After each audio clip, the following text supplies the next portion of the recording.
College pun vibro kejeng tip nam ta ka result ja po papen mi menta kasni po ka Mpsc kepada jong ka post Forest Ranger under the Office of Principal Chief Conservator of Forest and Head of Forest Foods September 2023 tu ka bala dapen mi shwa kada jong arjar khat phra kam ta ter te kane kada arjar arphlai conducted by the Commission on 20 and 23rd May 2025 is hereby declared. The name of the successful candidate recommended by the Commission in order of merit are as follow.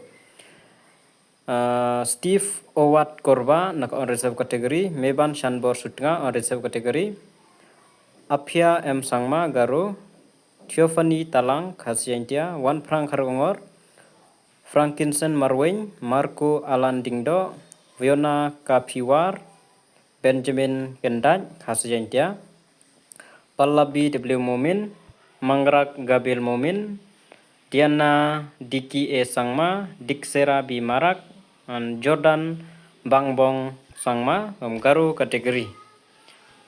The recommendation of candidate shall confer no claim for appointment unless the appointing authority is satisfied after such inquiry as may be considered necessary that the candidate are suitable in all respect. Congratulations namta kini candidate kipala long successful namta kini post Forest Ranger. Tetanggi ni jeng tip publish one.